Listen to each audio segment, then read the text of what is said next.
আসসালামু আলাইকুম। সংবাদে আপনাদের সবাইকে স্বাগত জানাচ্ছি। আমি ফিরোজ তোহা। শুরুতেই আরবে কেবলস সংবাদ শিরোনাম। ইন্নালিল্লাহ। আবারও মধ্যপ্রাচ্যে ভয়াবহ তৃতীয় বিশ্বযুদ্ধ ছড়িয়ে পড়েছে। এবার নতুন করে সৌদি আরব এই যুদ্ধে যোগ দিয়েছে। নতুন করে সৌদি আরব এবং মার্কিন যুক্তরাষ্ট্র তারা মিলে ইরানের মিলিশিয়া বাহিনীর উপর ইরাকে দফায় দফায় আক্রমণ করেছে। আর এরই মাঝে আমাদের হাতে এসে পৌঁছেছে যুদ্ধের সর্বশেষ গুরুত্বপূর্ণ সবথেকে তাজা আপডেট সংবাদ আপনাদের জানিয়ে দিব। প্রথমেই জানিয়ে দিব ইরাকে সৌদি যুক্তরাষ্ট্রের যৌথ হামলায় নিহত ২০। ইরাকের পপুলার মোবিলাইজেশন ফোর্স বা পিএমএফ জানিয়েছে যে দেশটিতে ৬০টি প্রদেশ জুড়ে চালানো যুক্তরাষ্ট্র ও সৌদির হামলায় তাদের অন্তত ২০ জন সেনা মারা গেছে এবং আহত হয়েছে অন্তত অর্ধশত জন। পিএমএফ বলছে হতাহতের এই পরিসংখ্যান আরও বাড়বে, কারণ মাত্র হামলা হয়েছে এই মুহূর্তে আমরা সর্বশেষ তথ্য পাইনি। হতাহতের সংখ্যা আরও বাড়বে। তবে হঠাৎ করে সৌদি আরব ইয়েমেনের উপর আক্রমণ চালালো, এবার ইরাকের উপর আক্রমণ চালালো। এখন এই দুই দেশ থেকে যদি সৌদি আরবের উপর দফায় দফায় আক্রমণ চালানো হয়, সেক্ষেত্রে সৌদি আরব কতটা প্রস্তুত সেটি নিয়ে সৌদি আরবের পক্ষ থেকে কোনো বার্তা দেওয়া হয়নি। এদিকে হরমুজ নিয়ে ওমানের প্রস্তাব প্রত্যাখ্যান ইরানের কঠোর বার্তা। হরমুজ প্রণালী নিয়ে ওমানের দেওয়া প্রস্তাব প্রত্যাখ্যান করেছে ইরান। পরিবর্তে পাল্টা প্রস্তাব দিয়ে ইরান জানিয়েছে না মানলে হরমুজ প্রণালী বন্ধ থাকবে। আজ তেহরান সফরকারী ওমানের প্রতিনিধি দল হরমুজ প্রণালী ও এর সামুদ্রিক নৌযান চলাচলের ব্যবস্থাপনার জন্য একটি আঞ্চলিক যৌথ কনসোর্টিয়াম গঠনের প্রস্তাব দিয়েছে।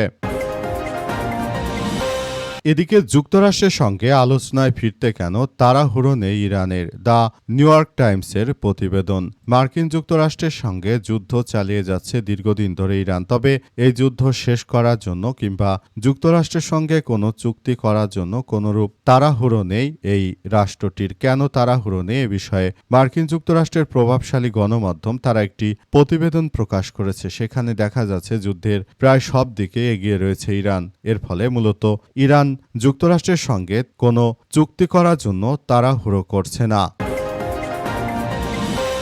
এবারে জানাবো ট্রাম্পের সঙ্গে বৈঠককে সর্বকালের অন্যতম সেরা বললেন নেতানিয়াহু।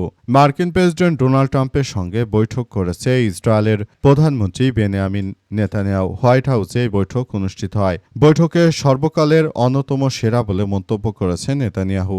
একই সঙ্গে যুক্তরাষ্ট্র এবং ইসরায়েল সম্পর্কের টানাপোড়েনের গুঞ্জন নাকচ করে দিয়েছেন তিনি।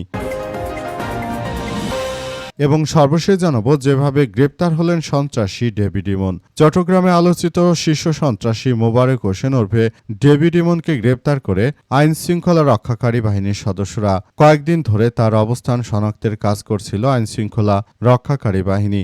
গোপন তথ্যের ভিত্তিতে যশোরের বিভিন্ন এলাকায় নজরদারি বাড়ানোর পর ঝুমপুর এলাকায় চেকপোস্ট বসিয়ে অভিযান চালানো হয়। সেখান থেকে ডেভিড ইমন সহ তার ৩ সহযোগীকে গ্রেপ্তার করা হয়েছে।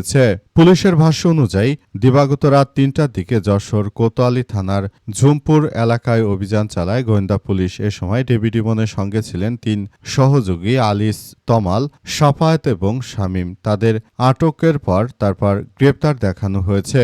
অভিযানে যশোর জেলা পুলিশ ও চট্টগ্রাম জেলা পুলিশের সদস্যরা যৌথভাবে অংশ নেয়। পুলিশ জানায় ডেভিড ইমনের অবস্থান সম্পর্কে নিশ্চিত হওয়ার পর যশোরের বিভিন্ন এলাকায় তল্লাশি ও চেকপোস্ট বসানো হয়। সাম্প্রতিক সময়ে চট্টগ্রাম নগরীতে এক ব্যবসায়ীর কাছ থেকে চাঁদা দাবি করে এবং ফোন দেয় ডেভিড ইমন সহ উক্ত সন্ত্রাসীরা। প্রিয় দর্শক, এতক্ষণ শুনছিলেন সংবাদ শিরোনাম, এবারে বিস্তারিত।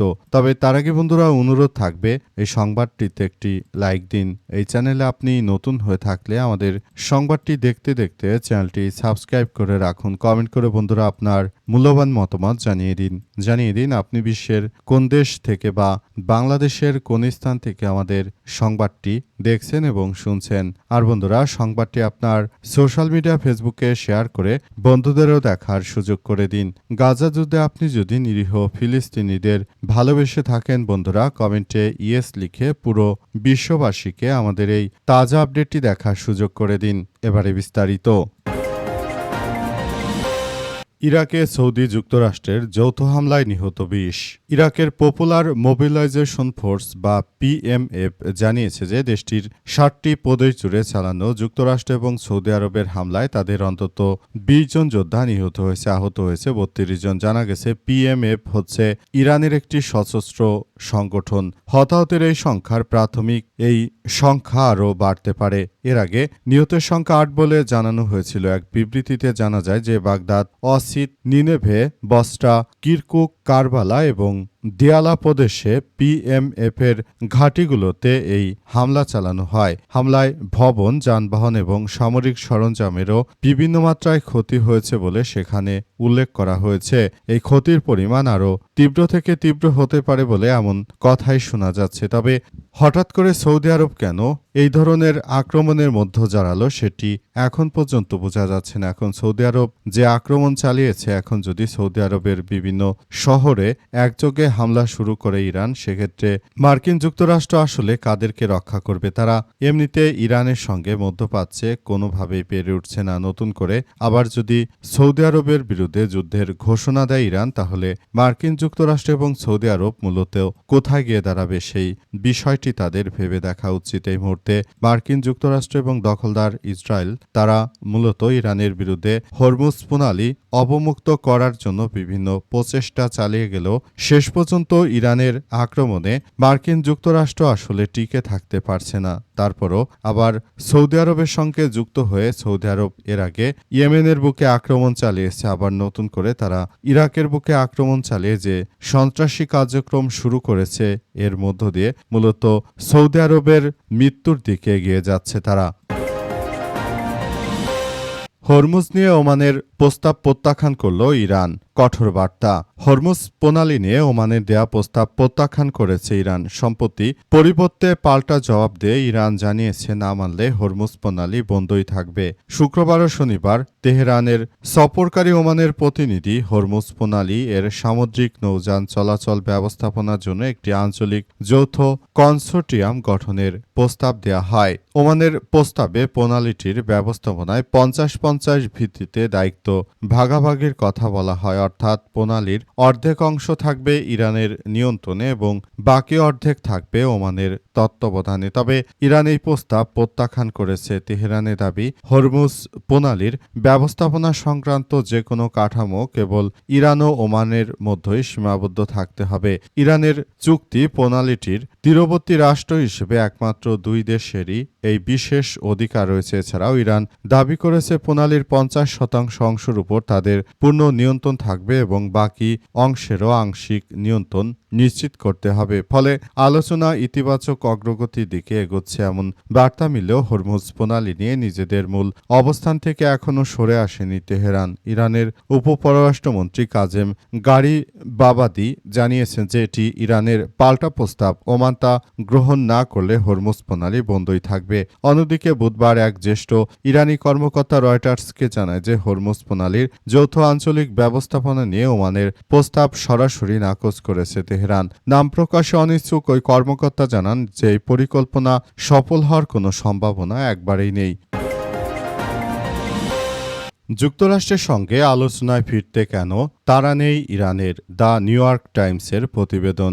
যুক্তরাষ্ট্রের সঙ্গে সাম্প্রতিক ইরানের যে ধরনের কার্যক্রম চলছে, এতে করে যুক্তরাষ্ট্রের সঙ্গে ইরানের চুক্তির অগ্রগতি সম্পর্কে তেমন কোনো বিষয় জানা যায়নি। মূলত এই মুহূর্তে মার্কিন যুক্তরাষ্ট্র এবং ইসরায়েল তারা কিন্তু বরঞ্চ ইরানের সঙ্গে চুক্তি করতে তাড়াহুড়ো করছে, কিন্তু ইরান এই মুহূর্তে তেমন আগ্রহ দেখাচ্ছে না চুক্তি করতে। তার একটি কারণ, সেটি হচ্ছে যে ইরান যতটুকু তাদের প্রাপ্য রয়েছে তাদের সবকিছুই এই মুহূর্তে তাদের নিয়ন্ত্রণে রয়েছে। এই মুহূর্তে মার্কিন যুক্তরাষ্ট্র ইরানের বুকে আক্রমণ চালানোর পর একটি সচল নৌপথ, সেটি হচ্ছে হরমুজ প্রণালী, সেটি বন্ধ করে দিয়েছে ইরান। অতীতে এর আগে ইরান এই হরমুজ প্রণালী বন্ধ করে দেওয়ার ফলে মূলত যে বড় ধরনের বিশ্বজুড়ে আর্থিক ক্ষতির সম্ভাবনা তৈরি হয়েছিল, সেখান থেকেই সবাই মনে করেছিল যে এই যুদ্ধে ইরানের বিরুদ্ধে হয়তো ইউরোপীয় ইউনিয়নের প্রায় প্রতিটি দেশ সেনা পাঠাবে, কিন্তু পুরো পরিস্থিতি